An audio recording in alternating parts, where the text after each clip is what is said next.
बंगाल को फिर वो पुराना गौरव दिलाना जरूरी है।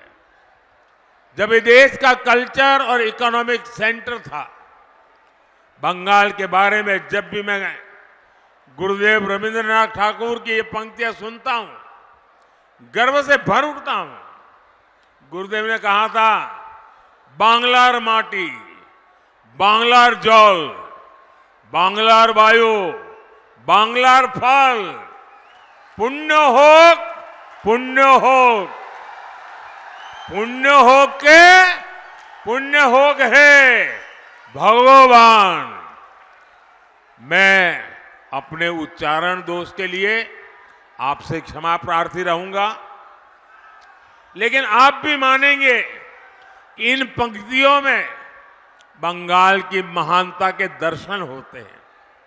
दुर्भाग्य ये कि सीपीएम और टीएमसी की पॉलिटिक्स ने बंगाल को बर्बाद कर दिया है। ये सिर्फ पार्टियां दो है, इनकी दुकान एक ही है और दुकान में सामान भी एक ही है। टीएमसी और लेफ्ट इंडी अलायंस में है। टीएमसी और लेफ्ट दोनों वोट बैंक अपीजमेंट की पॉलिटिक्स करते हैं।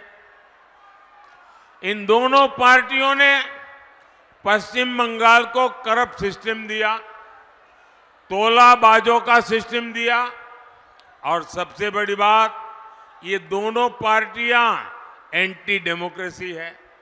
पंचायत हो, विधानसभा हो, लोकसभा हो, कोई भी इलेक्शन बंगाल में बिना खून खराबे के पूरा नहीं होता। यहां गणतंत्र बचाने के लिए पहरा देना पड़ता है। यहां मानवता की सेवा करने वाले संतों ने अपनी आवाज उठाई तो उनका जीना मुश्किल कर दिया। उनको गालियां देने आने लगी, उन पर हमले होने लगे। ये टीएमसी का टेरर मॉडल है और अब ये देश के सामने एक्सपोज हो रहा है। साथियों, यहां संदेश खाली जैसी शर्मनाक वारदातें आम है, जहां पहले बहनों बेटियों के साथ अत्याचार किया जाता है और फिर शाहजहां शेख जैसे पापियों को बचाने के लिए गंदे खेल खेले जाते हैं। जो टीएमसी सरकार लॉ एंड ऑर्डर जैसा बेसिक काम नहीं कर सकती, उसे सजा देना जरूरी है। टीएमसी की पॉलिटिक्स रक्ता कटो पॉलिटिक्स है। टीएमसी करप्ट इकोसिस्टम को आगे बढ़ाती है। टीएमसी की सारी पॉलिटिक्स वोट बैंक के लिए है। इसका ताजा उदाहरण हमने कुछ दिन पहले ही देखा है।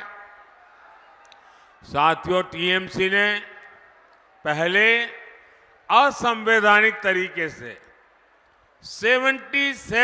77 मुस्लिम जातियों को ओबीसी घोषित कर दिया था, लेकिन अब जब हाईकोर्ट का फैसला आ गया तो इनके लिए किराए पर पानी फिर गया। अब हाईकोर्ट का फैसला तो इन्हें मानना ही पड़ेगा। इनकी साजिश पर ब्रेक लग गया है, लेकिन फिर भी मुसलमानों को खुश करने के लिए टीएमसी सरकार ये कह रही है कि वो हाईकोर्ट का फैसला नहीं मानेगी।